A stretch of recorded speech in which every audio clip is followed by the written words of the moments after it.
Alan and Becky and Robert Cooney and Jim Sutcliffe and Tom and myself and Kara Perlman, and we all sort of,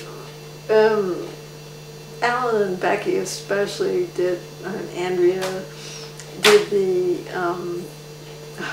real estate show, in which they took over the Con Edison building on Delancey Street for basically a night, and then, you know, we went to, you know, went sort of into a legal argument with the city about, you know, that they couldn't confiscate the art, and eventually it turned into them giving us a building called ABC No Rio.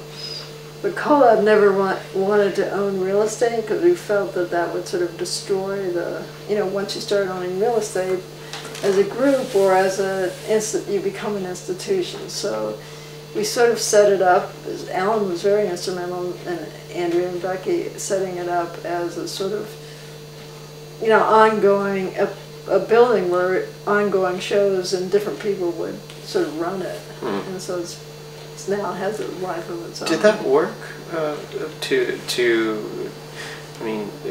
try to, I mean, inevitably in collectives, different people get kind of absorbed into different markets and different, you know, they get legitimized and things like that, and that certainly happened, obviously. But with respect to ABC No Rio, was that a good way of letting it survive, or did it disturb the organization to have it? I think it was okay. I think we all were proud that it existed, but none of us really wanted to be ABC No Rio, and then sort of, you know, with Alan's help, it sort of started taking on its own life as another, you know, not an institution, but another venue for art.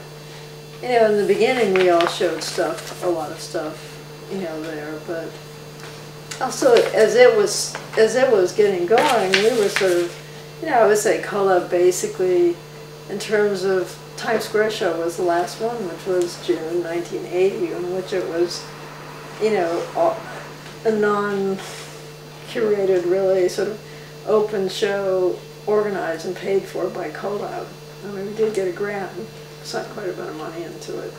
Rented the massage parlor and organized the floors, but basically it was open to anyone who wanted to put stuff in it. I mean, it got, you know, whether your art would be moved to another space is another question. But you know, once you get that 150 artists in there, things, you know, moved around a lot. Like Basquiat had painted free sex over the doorway, and then someone else went, no, you can't do that, and painted over it, you know. So things like that were happening. Kenny Scharf was describing chaos. His problem. He was painting I think the heaters or the lighting fixtures and things like that, and some people had space that they had already designated, and they fought. And I guess he was louder, so he said he won that argument. I think that's sort of how it happened. You know, the Times Square shows, like those who like just were persistent and were there more often, and you know, refused to give in. You know, like Michelle was pretty quiet, so you know, I think, you know, just sort of bulldoze him out. Though he had some other pieces in the show as well. I mean, it was really fun. It was open, you know, for 30 days, 24 hours, you know, 7 days a week, 24 hours, and you just saw, you know, we all took turns staying, you know, all night or during the day, and it was sort of organized. I mean, people were so excited, people were there almost all the time anyway. You know, it was not difficult to get. So it's sort of a convergence all of a sudden of these worlds all together. Whose idea was it to do it there, or was it just kind of? We'd already done a bunch of shows, like all these other shows, and everybody sort of wanted to do it. The real estate show was pretty great. I think John had, you know, everyone was out looking for spaces. John, you know, found this massage parlor and came back to Tom and I and said, because I was president of CoLab at the time, and said, what do you think? You know, so we put it out to collab, you know, and everybody went, definitely, you know, the giant massage parlor. So then I went and worked the details out with paying, you know, renting it from the landlord. And at that point, then we decided we needed insurance, so we got this Richard Savitsky to incorporate us so we could get insurance. And that was like sort of the first and last time, and after that, you know, we let it all lapse, and I'd say by 81, 82, collab was sort of, you know, like all the original people that started had left, and then it started doing more, you know, being invited by galleries and stuff. You know, like one of the people that came to the Times Square show and looked at basically everybody's work was Brooke Alexander. And Brooke was the first one to offer collab to have a show at a space. And I think the first show everybody could show who wanted to, and the second time he did it, I think this is how it works, the second time then it got more curated by the gallery. And then there was a lot of hard feelings, you know, about who was in and who was out. They went on to show some stuff in Washington. And it's sort of, you know, then, you know, because then it's 1980, 81, 82, and the money started coming back into the art world, and the galleries started picking up, and basically that was it, you know. But it's pretty hard to run, you know, a core group of about 60 people. It's pretty hard to, you know, last longer than that. The fact that we, you know, made so much work as a group, I mean, good or bad. And at that time, you're in your early 30s already, or not I quite? think I turned 30 in 1980. So, and some of the people were younger, and some of the people were older, but not much. I'd say within like a, you know, 5-year range on both sides. Some of the original people dropped out before the Times Square show or during the Times Square show. Some of the people came in at the Times Square show, like Jane Dixon. I think that was when she first started showing with collab, and then, you know, so it changed the group, but we also remain pretty good friends. I mean, it's an interesting question there, how things get valued, and it has an ongoing implication in terms of who you all are now, or, you know, what you're doing now in terms of career and lives. I'm kind of fascinated, just from a sort of sociological perspective, how the market, or not even market, but some way of valuing things divides, and also has consequences in terms of, I don't know, history and way of living. Well, I'd say it's pretty hard to have a socialistic commune in the middle of a, you know, a capitalistic empire, you know, kingdom of Manhattan. You know, this is Wall Street, and here was collab. I mean, it was fairly unrealistic of us to think that this would really work.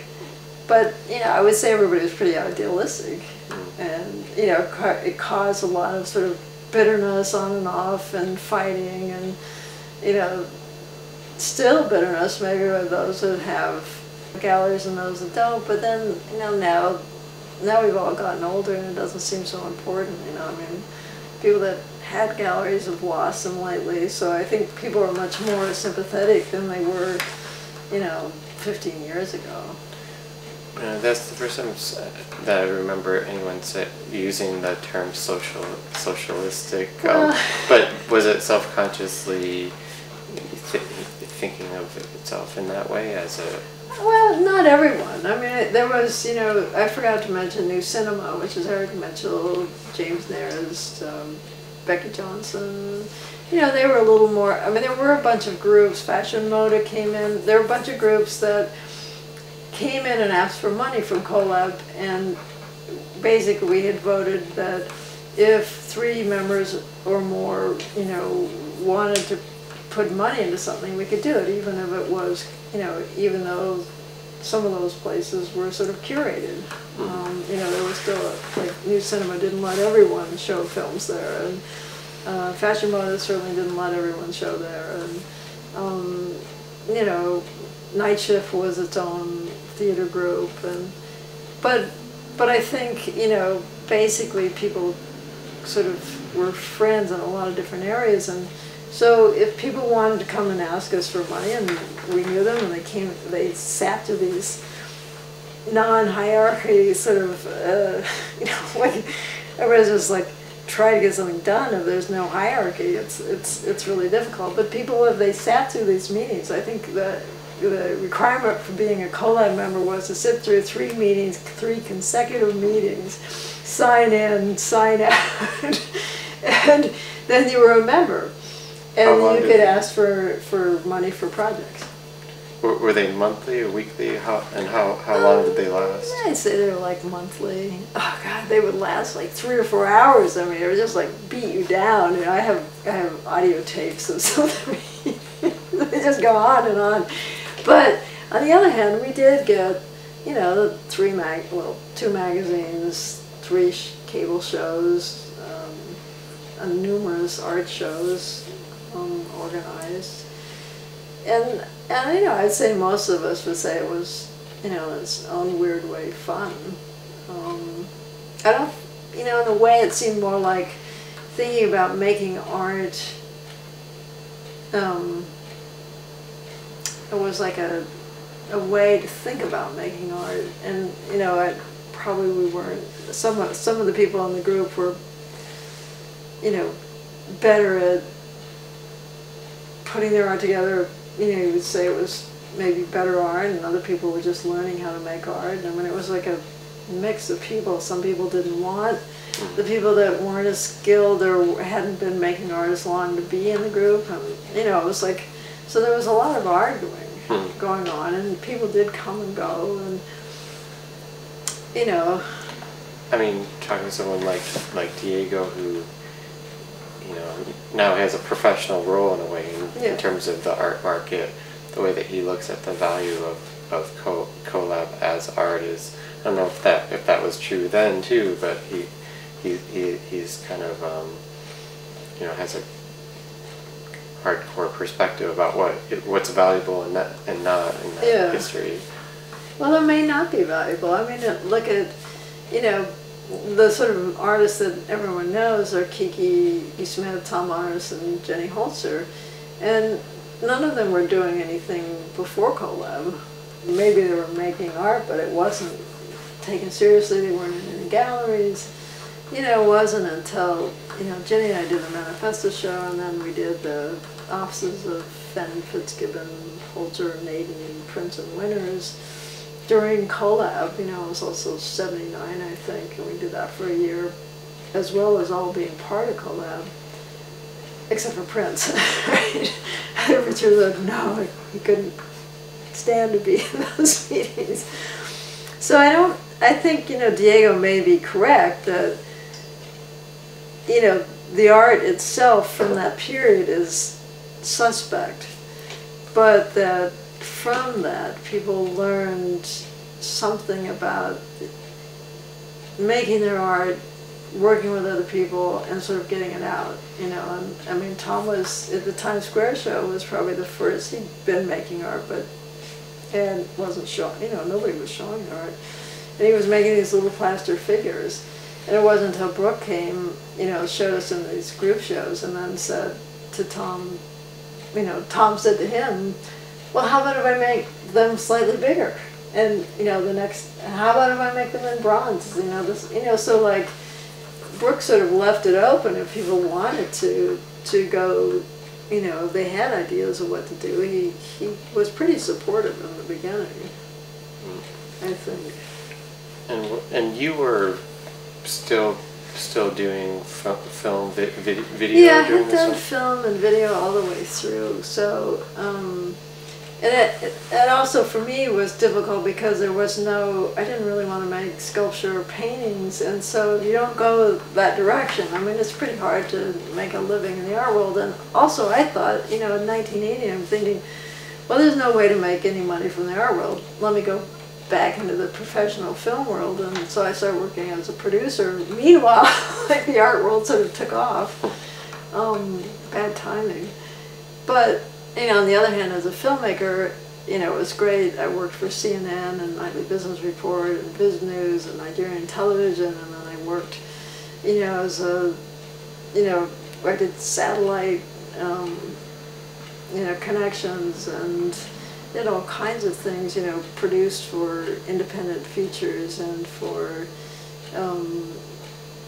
you know, commercials and fashion, and, you know, it was interesting, and I could make a living at it. So Colab helped me learn how to deal. Producing was really valuable, having worked with Colab.